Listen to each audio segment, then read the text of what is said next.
এরিয়ানের খেলোয়াড়রা রয়েছেন এখানে। তোমার নাম কি? রাজু ওরা। কোথায় থাকো? জনাই। তোমার নাম? মুর্মু। বিশ্বজিৎ মুর্মু। কোথায়? জাঙ্গিপাড়া। জাঙ্গিপাড়া। তোমার নাম? শ্যামসুন্দর মুর্মু, তারকেশ্বর। তারকেশ্বর। রণজিৎ বাসকে, বর্ধমান। বর্ধমান। রাহুল ওরাও, বাড়ি খদ্দা। শুভঙ্কর সর্দার, ভাঙড়। সৌরভ হাঁসদা, বর্ধমান। দেবাশিস সর্দার, হারুয়া।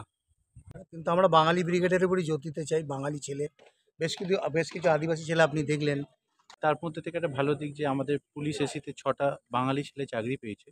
চেষ্টা করছি এখন উপরওয়ালার দয়া এবং ছেলেরা কীরকম পারফরমেন্স করে তার উপর।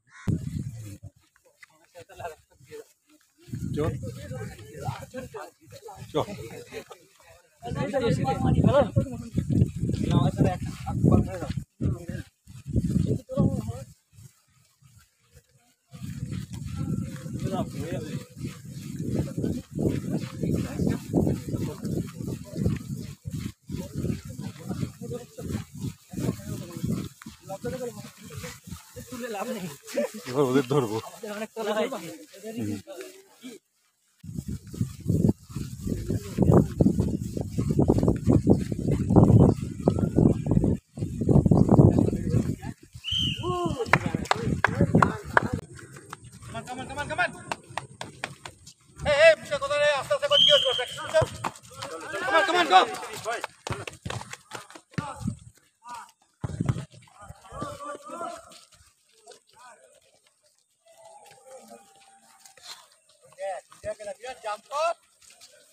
খেলার মধ্যে জাম্প করি।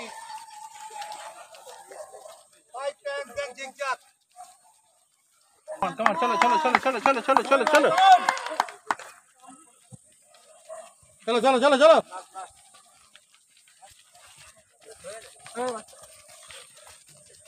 ঠিক আছে, চলো চলো চলো। চেঞ্জ করো, জিগজ্যাগটা করো এবার। চল চল চল চল। দুদিনটা করে পা দিয়ে চেপে দাও। বিকল। আরে এই সব। ওকে। চল।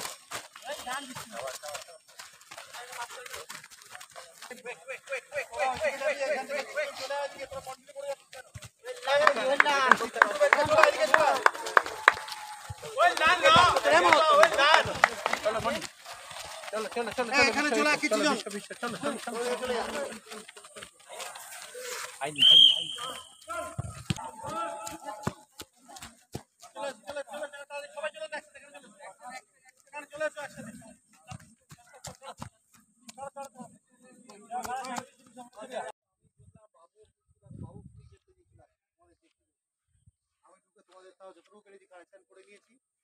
পরের দিন থেকে আমরা আজকে যেটা খেলবো কি, এই যে পাসিংটা না একটু করতাম, পাসে লেগে football is a simple thing that pass.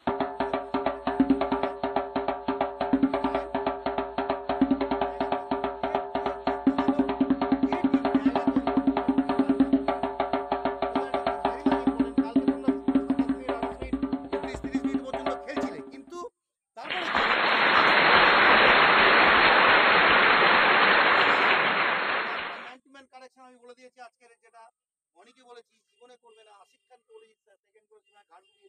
এরিয়ান ক্লাবের যারা এবছর IFA-CFL প্রিমিয়ার লিগ খেলবে, এরিয়ান ক্লাবের কর্মকর্তা কোচ রয়েছেন রঘুনন্দী, এরিয়ান ক্লাবের প্রাণপুরুষ তিনি রয়েছেন। প্রত্যেকদিন তিনি অসুস্থ শরীর নিয়েও প্র্যাকটিস দেখতে আসেন। তো আমি আসছি প্রথমে রঘুদার ছেলে রাজদীপের কাছে। এবারের টিমটা কীরকম হলো? দেখো, এবারের টিম সবসময় বলছি যে এবারের টিম নতুন। আমাদের আগের বছর অনেকগুলো ছেলে বেরিয়ে গেছে, 34টা ছেলে মতন বেরিয়ে গেছে আমাদের। নতুন করে টিম করতে হয়েছে। এটা পুরো চ্যালেঞ্জিং ছিল, এটা সবার কাছে, কোচেদের কাছে পুরো চ্যালেঞ্জিং ছিল। তার মধ্যে থেকে একটা ভালো দিক যে আমাদের পুলিশ এসিতে 6টা বাঙালি ছেলে চাকরি পেয়েছে। এবং আমাদের যেটা সব থেকে যে মাথার উপরে সমর পাল, এবং বাবা তো এই প্লেয়ারগুলোকে প্রত্যেক বছর নিয়ে আসে। বাবার নিজস্ব কানেকশান আছে সব। অনেক ছাত্ররা যারা প্রাক্তন যারা ছাত্র, তারা অনেক কোচিং ক্যাম্প খুলে ফেলেছে এখন, এবং তারা বিভিন্ন জায়গায় কোচিং করাচ্ছে। সেখান থেকে বাবাকে পাঠিয়েছে, বিভিন্ন ছেলে পাঠিয়েছে। একটা সিলেকশন করা হয়েছে এই ছেলেগুলোকে। এবার দেখা যাক CFL এ কেমন রেজাল্ট করে। প্রশান্ত চক্রবর্তী, FCA লাইসেন্স প্রশিক্ষক, তিনি এরিয়ানের টেকনিক্যাল ডিরেক্টর। প্রশান্তবাবু, তো এখানে বাইরের রাজ্যের খেলোয়াড় কি আছে? এখনো পর্যন্ত সেরকমভাবে আসেনি, তবে আমাদের ইচ্ছে আছে দু একজনকে ইমপ্লিমেন্ট করার। কিন্তু আমরা বাঙালি ব্রিগেডের উপরই জোর দিতে চাই। বাঙালি ছেলে, বেশ কিছু আদিবাসী ছেলে আপনি দেখলেন, তাদের জঙ্গলমহলের বিভিন্ন প্রান্ত থেকে তুলে এনে রঘুদার অক্লান্ত পরিশ্রম, বাবুর পরিশ্রম এবং এরিয়ান ক্লাবের একটা ঘরানা, সেটাকে সম্মান জানিয়ে এবছর একটা কিছু ভালো কিছু করার চেষ্টা চলছে। একজাক জুনিয়র ছেলে খেলছে এখানে, যারা প্রতিষ্ঠিতা পাওয়ার জন্য এই যে এরিয়ান ক্লাব থেকে খেলে ঠিক আছে, তার মধ্যে 6টা 7টা ছেলে চাকরি পেয়েছে। কে না বলতে পারে আগামী বছর এরম 6টা 7টা 10টা ময়দানের প্লেয়ার এরিয়ান ক্লাব থেকে যেতে পারে।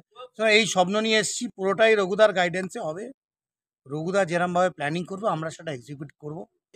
আশা করছি উপরওয়ালার আশীর্বাদ থাকলে এবছর ভালো কিছু করবে এরিয়ান ক্লাব। 1 ইঞ্চি জমিও কিন্তু ছাড়বে না সহজে, এটা আমি বলতে পারি যে আমার ছেলেরা 100-200% লড়াই করবে, এটা এটুকুনি বিশ্বাস আমাদের এই সবার মধ্যে আছে। তোমার গোলকিপাররা কত % ফিট? মোটামুটি এখন তো প্র্যাকটিসের শেষ পর্যায়ে, মানে 90% ফিটের পথে আছে। এখনও একটু 10% বাকি আছে। এই 5-7 দিন সময় পাবো, তার মধ্যে ওদের তৈরি করতে হবে।